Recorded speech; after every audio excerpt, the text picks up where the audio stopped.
హరే కృష్ణ ఆత్మబంధువులకు ఈ యొక్క చలికాలంలో మనము డయాబెటీస్ ఉన్నటువంటి వాళ్ళు ఎటువంటి జాగ్రత్తలు తీసుకోవాలి అనేటువంటి అంశంపై మనం ఈరోజు చర్చిద్దామండి.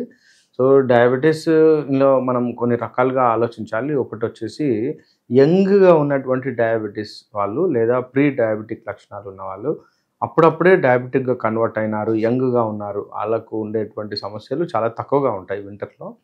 అయితే మేజర్గా ఈ ఓల్డ్ ఏజ్ ఉన్నవాళ్ళు ఇంకా చెప్పాలంటే ఏదైనా ఇంకా వేరే సమస్యలతో ఆపరేట్ అయ్యి ఉండి, సపోజ్ హార్ట్ ప్రాబ్లంకు సర్జరీ అయ్యి యాంజియోప్లాస్టీ కానీ యాంజియోగ్రఫీ లేకపోతే ఓపెన్ హార్ట్ సర్జరీ అయ్యి స్టంట్లు వేసిన వాళ్ళు, ఇంకా చెప్పాలంటే ఇటు డయాబెటిక్ ఫుట్ అల్సర్స్ ఉన్నవాళ్ళు, ఏదైనా ఇంకా డయాబెటిక్ సంబంధించి ఇంకా వేరే ప్రాబ్లమ్స్ ఉన్నవాళ్ళు, ముఖ్యంగా ఈ అంటే చేతులు కాళ్ళు అరిచేతులు అరికాళ్ళు మంటలు వండడము, అరికాళ్ళు అరిచేతులు మంటలు, పోట్లు, తిమ్మిర్లు వచ్చినట్టు అనిపించడం, సూదులు కూర్చున్నట్టు, వాళ్ళకు నడిస్తే అంటే మామూలుగా నడవాలంటే కాస్త అంటే బేర్ ఫుట్ అంటాం చూడండి, అంటే మామూలుగా పాదం పెట్టి నడవలేనటువంటి స్థితిలో ఉంటారు వాళ్ళు పెద్దవాళ్ళు. అంటే చాలా రోజుల నుంచి డయాబెటీస్ ఉన్న వాళ్ళకు ఇవన్నీ ఉంటాయన్నమాట. అయితే మనం వీళ్ళ గురించే చర్చిద్దాం ఎక్కువగా. సో అంటే ఈ చలికాలం ఏం జరుగుతుందంటే, ఒకటేమో ఓల్డ్ ఏజ్లో రక్తము చల్లబడుతుందండి. ఆయుర్వేదం ప్రకారంగా వాత డామినేషన్ వస్తుందన్నమాట. అంటే వయోహో రాత్రి భుక్వానాం తే అంత మధ్యాదిగా క్రమాత్ అని చెప్పి శాస్త్రంలో చెప్తారు ఆయుర్వేదంలో. వయస్సును బట్టి మరియు ఇక్కడ ఏమంటారంటే ఆ సీజన్ను బట్టి, అంటే రాత్రి పగలు మరియు సీజన్ మరియు ఆహార నియమాలను బట్టి వాతపిత్త కఫాలు మారుతాయని చెప్తాడనమాట. సో వయసును బట్టి అంటే 0 నుంచి 14 సంవత్సరాలు అటు ఇటు 12-14 సంవత్సరాల వరకు కఫ డామినేషన్లో ఉంటారు అందరూ. కఫము అంటే జలతత్వము మరియు పృథ్వీ తత్వంలో ఉంటారనమాట. మరియు 14 నుంచి 50-55 వరకు పిత్త డామినేషన్ ఉంటారు, అంటే ఫైర్ ఎక్కువ ఉంటుంది వాళ్ళకు, అంటే అగ్నితత్వంలో ఉంటారు. సో 45-50 నుంచి చనిపోయేంత వరకు అంటే 100 ఇయర్స్ వరకు వాతతత్వంలోకి వచ్చేస్తారు. ఇప్పుడు నేను చెప్పిన ఏజ్ గ్రూపు అంటే 45-50 నుంచి ఉన్నటువంటి గ్రూప్ గురించే చర్చిస్తున్నాం మనం. ఇంతకుముందు నేను అనుకున్నాను కదా, ఒకటి చాలా రోజుల నుంచి డయాబెటీస్ ఉండడం ఏజ్ గ్రూపు, మరియు వాళ్ళకు మిగతా కాంప్లికేషన్స్ ఉన్న వాళ్ళకు ఈ చలికాలంలో ఏం ఎఫెక్ట్స్ జరుగుతాయంటే వాళ్ళకు రక్తం చల్లగా ఉంటుంది. సో అంటే వాతం పెరగడం వల్ల రక్తం చల్లగా అవుతుంది, అంటే వాళ్ళకి అగ్ని తగ్గిపోతుంది.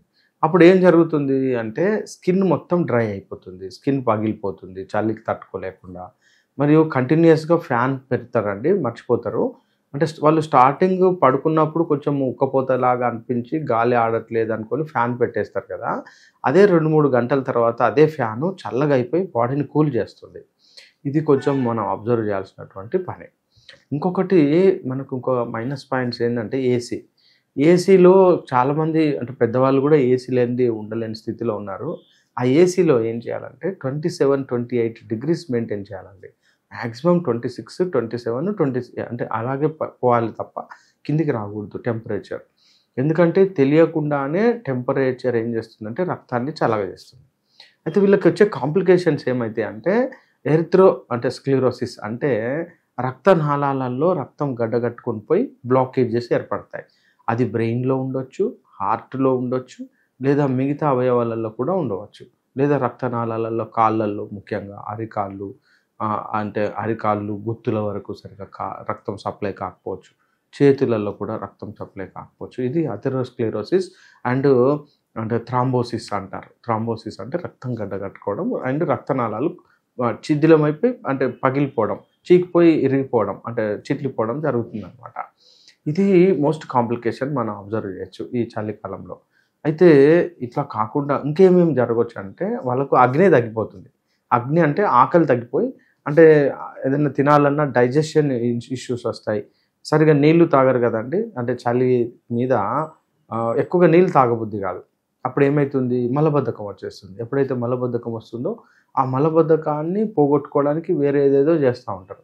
ఈ మలబద్ధకంతో ఏమవుతుంది అంటే దొడ్డికి కూర్చొని బాగా ముక్కుతారనమాట. ఎప్పుడైతే ముక్కినప్పుడు ఏమవుతుంది, బ్రెయిన్లో సర్క్యులేషన్స్ డిఫెక్ట్స్ కావడం, అంటే బ్రెయిన్లో క్లాట్స్ ఫామ్ కావడం, చిట్లిపోవడం, అంటే హెమరేజ్ రావడం, ఇలా కాంప్లికేషన్స్ ఉంటాయి. ఇక్కడ ఇంకా చలితోటి ఇంకొక సమస్య ఏంటంటే వాళ్ళకు ఎంత చలి ఉంది అనేది గుర్తుపట్టకుండా ఉండడం. ఎందుకంటే డయాబెటిక్ న్యూరోపతి అని ఒక జబ్బు ఉంటుంది. ఏది ఇప్పుడు నేను చెప్పిన ఏజ్ గ్రూప్ 50+ వాళ్ళకు, లేదా చాలా రోజుల నుంచి డయాబెటీస్ ఉన్న వాళ్ళకు. ఈ డయాబెటిక్ న్యూరోపతి ఉంటే ఏమైందంటే మొద్దు పట్టి ఉంటాయి కాళ్ళు గానీ, చేతులు గానీ, ముఖ్యంగా కాలు బొటన వేళ్ళు గానీ, వాళ్ళకు అంటే కుచ్చుకున్నది తెలీదు, రక్తం కారింది తెలీదు, లేదా ఏదైనా గాయమైంది తెలీదు. ఆ చలి ఎంతసేపు ఉంటది తెలీదనమాట. సో, అంటే వాళ్ళు కొంచెం జాగ్రత్తగా ఏం తీసుకోవాలంటే బాత్రూమ్ పోయినప్పుడు ప్రతిసారి వాష్ చేస్తారనమాట. అయితే ఆ కాళ్ళకు నీళ్ళు అలాగే ఉండిపోయి అది ఏమైద్దంటే ఇంకా ఆ యొక్క బాడీని చల్లగా చేస్తది. సో, ఇక్కడ మనము చాలా జాగ్రత్తలు పాటించాలి. ఇప్పుడు బాత్రూమ్ పోయినప్పుడల్లా కాళ్ళు కడుక్కుంటే, అప్పుడు వెంటనే కాళ్ళని తుడుచుకోవాలి. ఇది వేడి నీళ్ళతోటి కాళ్ళు కడుక్కోవడం, చేతులు గానీ, మొహం గానీ వేడి నీళ్ళతోటే. మరి స్నానం చేసినప్పుడు మధ్యాహ్నం టైంలోనే స్నానం చేయాలండి. అంటే నిట్ట నిలువు ఎండ వస్తది చూసారా? 11, 12 గంటలకే స్నానం చేయాలి. ఒకవేళ మాకు పూజా విధానాలు ఉన్నాయన్నప్పుడు, అప్పుడు బాగా వేడి వేడి స్నానం చేసి వెంటనే తుడుచుకోవాలి. మరియు కింద కూర్చొనే స్నానం చేయాలండి. ఇది చాలా ఇంపార్టెంట్. వాళ్ళకు నిలబడి స్నానం చేయకూడదు. నిలబడి స్నానం చేసినప్పుడు ఏమైద్దంటే, ఈ కాలు యొక్క గుత్తి మరియు కాళ్ళ దగ్గర ఈ సోపు పోతుందనమాట స్నానం చేసినప్పుడు. ఆ సోపు అలాగే ఉండిపోయి సరిగ్గా క్లీన్ కాదు. అదేమైతుందంటే, ఆ సోప్ యొక్క లేయరు క్రమక్రమంగా ఫంగస్ పెరగడానికి అవకాశం ఉంది. దురదలొస్తాయన్నమాట. కాళ్ళు నల్లగా అయిపోతాయి చూడండి. పాదాలు నల్లగా అయిపోయి పై వరకేమో శరీరం కలర్ ఉంటుంది. కానీ పాదాలు, గుత్తుల వరకు నల్లగా అయితది. అది ఫంగల్ ఇన్ఫెక్షన్ అనమాట. రక్తం సప్లై సరిగ్గా లేక, అక్కడ వేడి ఉండలేక. సో, మనము ఈ యొక్క డయాబెటిస్ ఉన్నవాళ్ళు ముఖ్యంగా మనం చేయాల్సిన మొట్టమొదటి పని డయాబెటిస్‌ని కంట్రోల్ చేసుకోవడం. తర్వాత ఎథెరోస్క్లెరోసిస్ కానీ, థ్రాంబోసిస్ రాకుండా చూసుకోవాలి. అంటే మెదడులో గానీ, లివర్‌లో గానీ, గుండెలో గానీ రక్తం గడ్డగట్టేటువంటి పరిస్థితి వస్తుంది కాబట్టి, మనం ముఖ్యంగా ఈ యొక్క సీజన్‌లో వేడిగా ఉండేటువంటి దుస్తులు అంటే ఎప్పటికి చలి ఉన్నా లేకున్నా డబుల్ డ్రెస్ ఏసుకోవాలండి. డబుల్ డ్రెస్ అంటే ఐడియా ఉంది కదా! మనం అంటే లోపల బనియన్ ఏసుకోవాలి, షర్ట్ ఏసుకోవాలి, అంటే మంకీ క్యాప్, స్వెటరు, కాళ్ళకు సాక్స్‌లేసుకోవాలి, ఫుల్ హ్యాండ్ షర్ట్ ఏసుకోవాలి. ఎప్పటికీ అలాగే ఉండాలి. ఈ 3 నెలల పాటు, 4 నెలల పాటు ఈ సీజన్ మొత్తం ఇలా మెయింటైన్ చేయాలి.